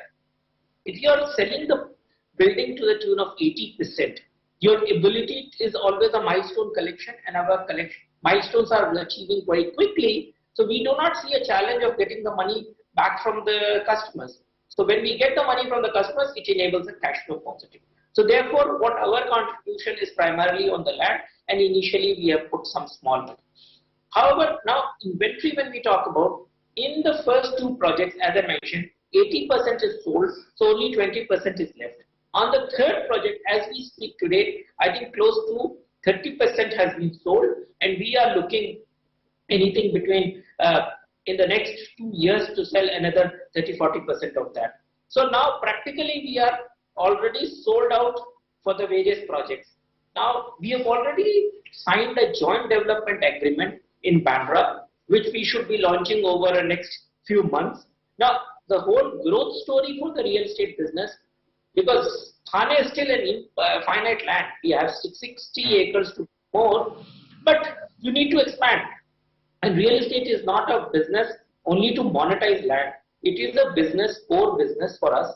And that is why we did the demerger. So you will have a real estate pure play and you have a lifestyle pure play. Now in real estate, we are partnering with various people, as our board has taken two primary decisions. One, we will not put money behind the land. We will not buy land at all. And we will not move out of MMR, because it is much better to stay in this region. You have a better grip. You can monitor closely and manage things better. So now we are getting enough and more JDA projects. One is already signed, and I think few are on an advanced stage of discussion, and that will give us a good opportunity.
Hello and welcome you with us here on Business Today. Here are the top stories at this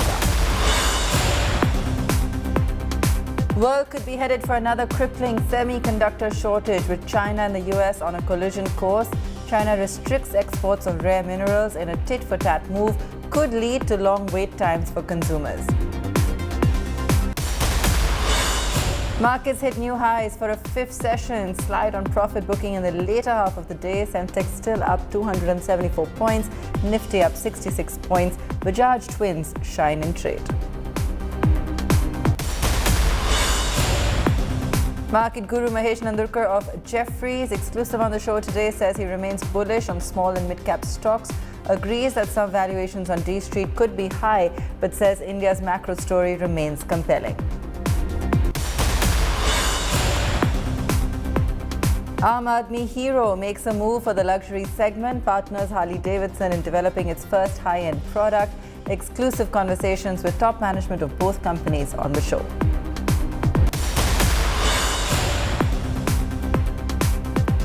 Second big launch of this action-packed week, Kia unveils its 2023 Seltos.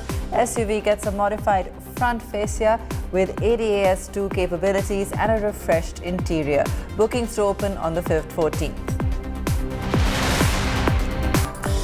High-tech industries are staring at a possibility of a fresh chip shortage with geopolitical restrictions challenging not only expansion plans but semiconductor availability as well. In a tit-for-tat move, China has restricted exports of two minerals critical to chips and radar systems as a counter to increased controls by the US and Netherlands on sales of chip-making equipment. The past couple of months have seen some of the biggest names in big tech. Apple CEO Tim Cook, Tesla CEO Elon Musk, and Microsoft founder Bill Gates visit China, strengthening existing ties and looking for new business. All of them sending across a message that all is well with China. But the reality is different. On Monday, China announced it will restrict the export of gallium and germanium, two components critical for chips and radar systems.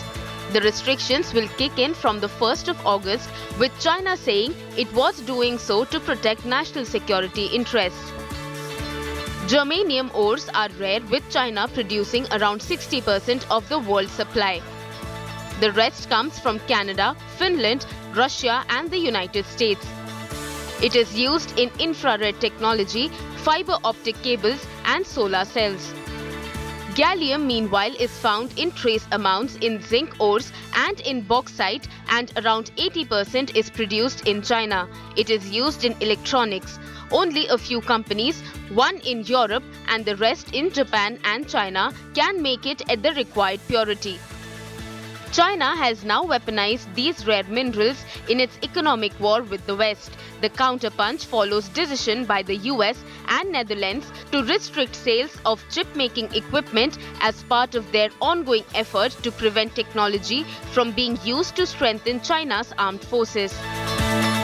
A global shortage of gallium is expected to weaken the Western market's ability to progress to 6G, raise the cost of the West 5G build-out, given it doesn't use ZTE and Huawei, and lower the output of non-Chinese smartphone makers.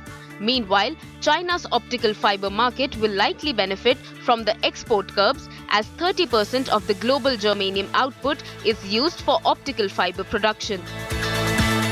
While the Dutch are planning to curb certain equipment from ASML and other companies, the US is expected to go one step further and use its long reach to withhold even more Dutch equipment from specific Chinese fabs. The US had earlier in October imposed export restrictions on shipments of American chip-making tools to China from US companies like Lam Research and Applied Materials on national security grounds, and lobbied other countries with key suppliers to adopt similar curbs. The industry is meanwhile worried. Having just emerged from a crippling post-COVID semiconductor shortage, another disruption in supply chains is a nightmare no one is looking forward to. Every tech industry had taken a hit. Car production fell to all-time lows, with waiting periods extending into years. Mobile phone manufacturers had to delay launches, with even Apple unable to meet festive season demand last year. Bureau Report, Business Today Television.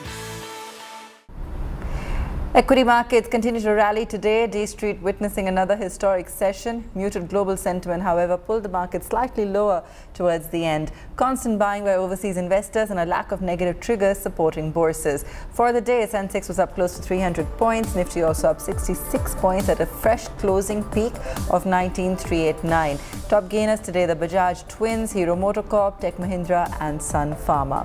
On the downside, Eicher Motors, Bharti Airtel, Grasim, Axis Bank and Reliance lagging behind somewhat today. With markets hitting new highs every day for the past few sessions, investors are wondering how long will the good times last. There are questions on whether it's the right time to enter markets or even about which stocks and sectors have steam left. India Today Group's global business editor Udayan Mukherjee posed some of these questions in his conversation with market guru Mahesh Nandurkar, MD and Head of Research, Jefferies. I was just having a conversation with a very old-timer fund manager, mutual fund manager, and he said that the macro story for India is great, but valuations are still not compelling and not challenging, and quite challenging. Would you agree with that, or would you say that it's a good entry point for India now? Yeah, thank you, Dan. Thanks for having me here. Yeah, you actually are absolutely right. I would kind of echo the sentiments. I do believe that the macro story is looking very compelling for sure.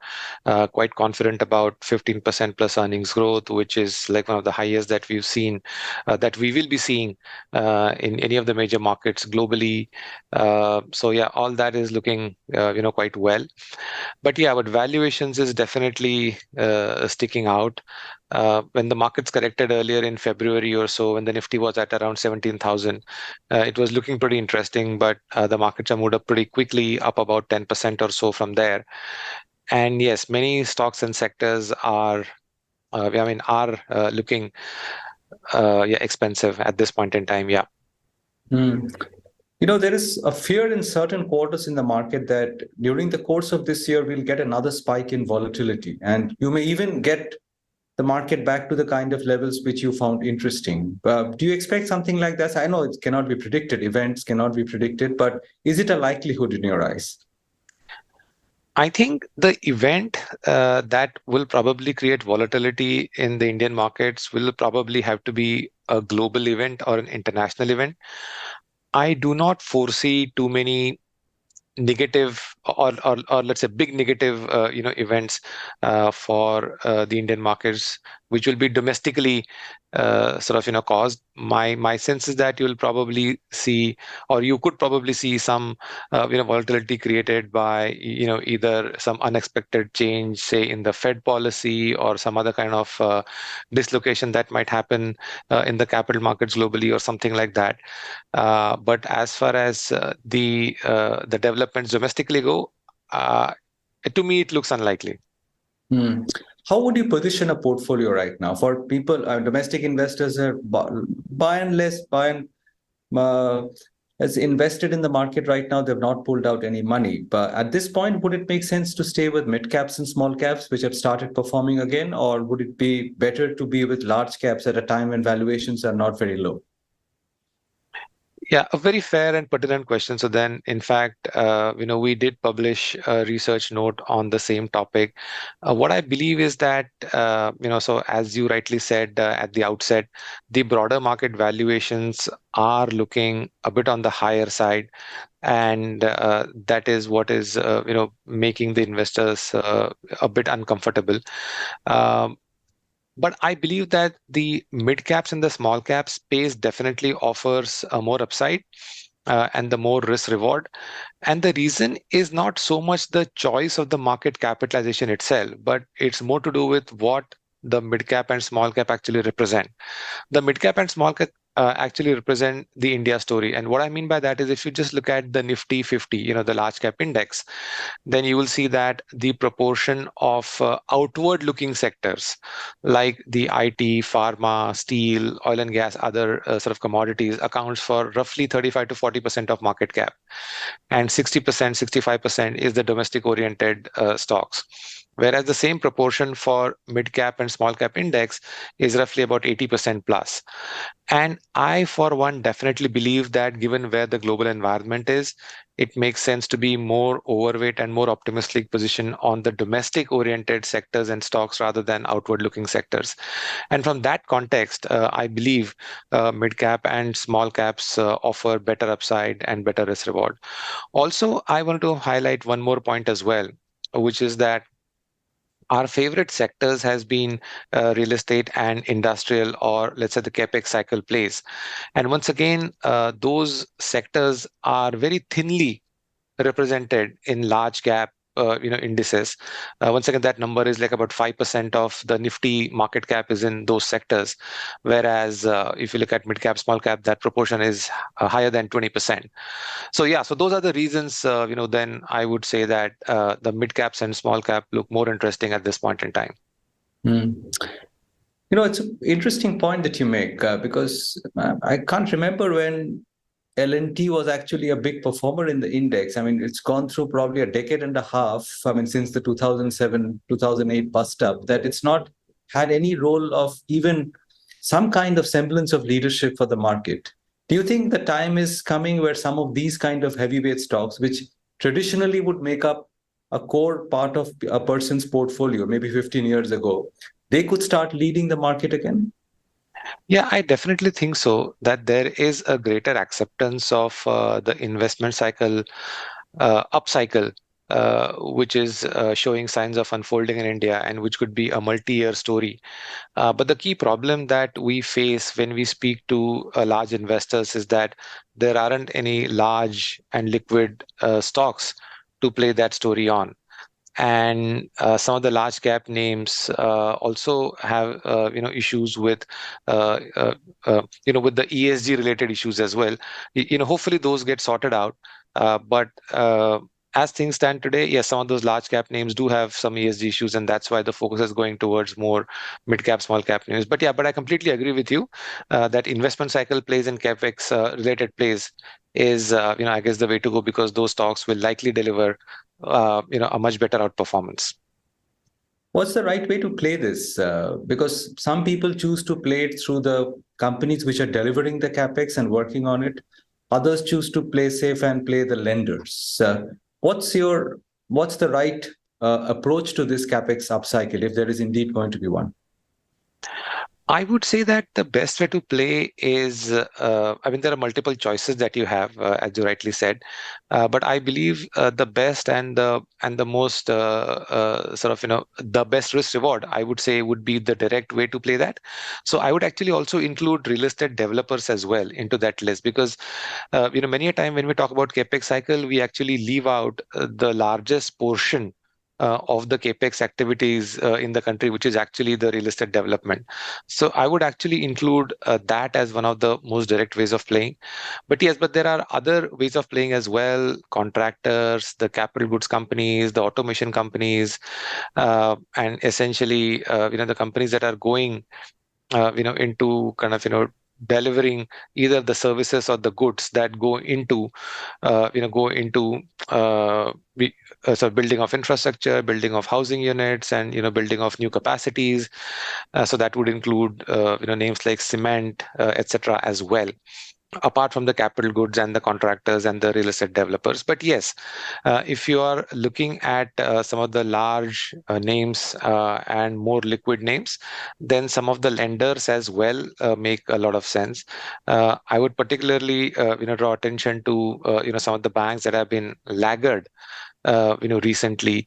Those include some of the PSU names as well. So lenders is definitely one large and liquid way to play that.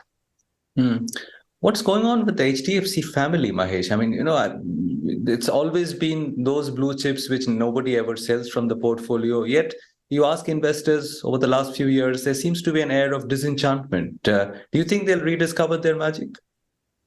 Well, then I will not be able to comment on individual stocks here. But one thing that I can say is that among the the traditional large cap sort of banking sector companies, many of these names are also very well owned, both by the international investors as well as the domestic investors as well. So I think we'll also have to take into account the ownership factors here as well. Over the last I would say over the last few months, many of the investors have been talking about change of leadership at various large cap companies in India. That includes some of the banks, some of the consumer companies, and also some of the industrial names as well. And some of these leaders have been at the helm for the last 5 years, 10 years, and some even 20 plus years as well.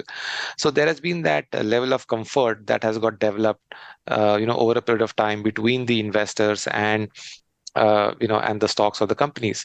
And with so in fact, we were doing this analysis, and more than 25% of the large caps by market cap are actually undergoing are going through a period of leadership change at the top. So some of those factors are also going to be impacting these names. Watch the entire interview on our social media handle and YouTube Business Today.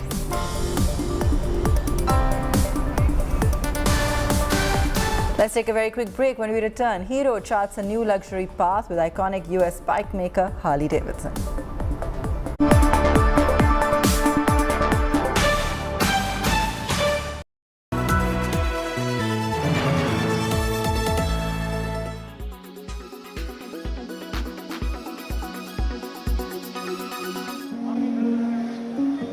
People often donate heart and eyes, but now you can also donate your skin.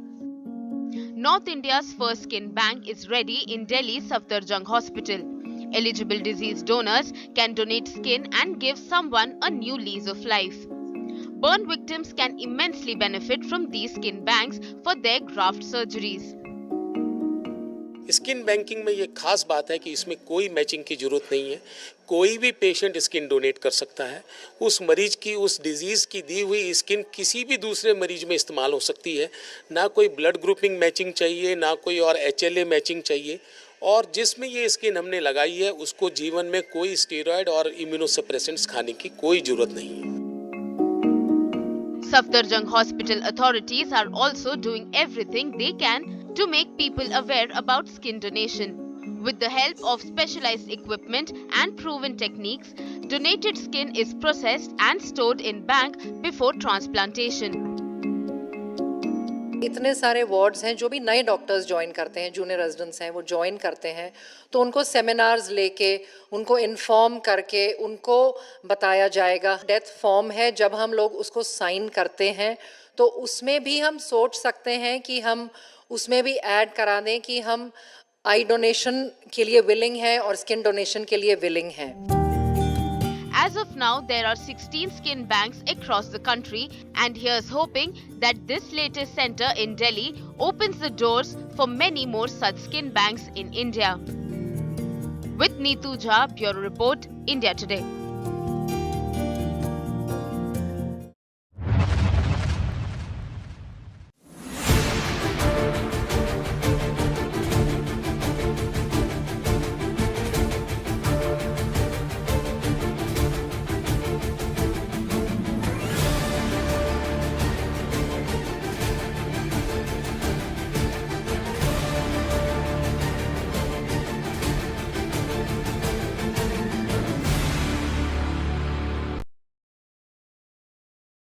Quality today.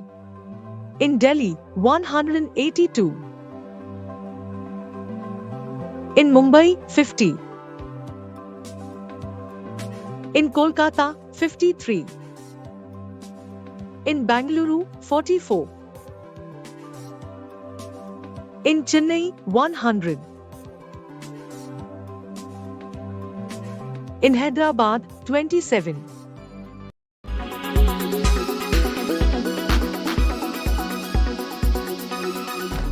does this happen? Let me tell you the science behind it.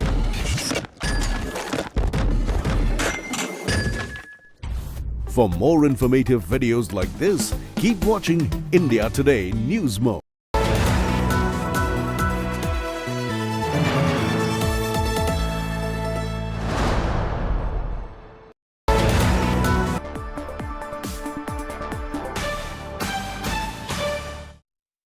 Welcome back.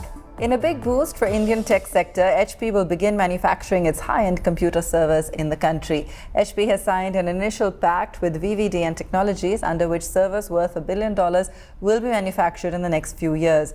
Interestingly, the announcement comes just a few days after Prime Minister Narendra Modi visited US and met top industry leaders. Recently, Honorable Prime Minister Shri Narendra Modi ji, he approved a PLI scheme for hardware IT. Under that scheme, we are very happy that HP Enterprises has decided to start manufacturing their high-end servers in India. So it's a big thing. In the coming 4 to 5 years, HP Enterprises will be almost reaching $1 billion turnover in India. So these high-end, very complex machines, getting them manufactured in India shows how mature the electronics manufacturing industry is now coming up to. Hero MotoCorp is changing gears. The company, which with its iconic tagline, "Fill it, shut it, forget it," captured the Indian entry-level bike market, is now eyeing the premium segment. Chetan Bhatani caught up with Hero MotoCorp's chairman Pawan Munjal and Jochen Zeitz, CEO Harley Davidson, at the launch of their first co-developed product, the X440. What the brand means for India, sir, the premium motorcycling, and of course for Hero MotoCorp, entering from an Aam Aadmi segment to a premium motorcycle, that to a super luxury premium motorcycling, sir. How does it feel as a brand, sir? Well, the brand Harley Davidson, of course, is already present in India, now being distributed by Hero very successfully. There has been a very successful transition from Harley's earlier business model to the current business model of distribution. So the brand is very well known, very popular here. There is a large set of customers who were wanting the Harley Davidson brand, but it was out of reach for them. Now, with the introduction and the launch of the Harley Davidson X440 this evening, booking starting tomorrow, Harley Davidson brand is going to become in the reach and affordable for many, many more consumers who would want a Harley Davidson, which is exactly what we are wanting to do. So how excited are you when it comes to, tying up with Hero MotoCorp, one of the largest motorcycling companies in the world?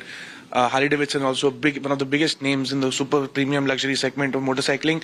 How does it feel to tie up with Hero and eventually trying to get a good market share in India? Well, very excited. First of all, we never left India. Yeah. I changed the business model to be more successful than we have been in the past by truly partnering with one of the leaders in India in terms of manufacturing and engineering. It's a perfect 1+1=3 scenario. As you know, Hero took over our distribution for Harley Davidson.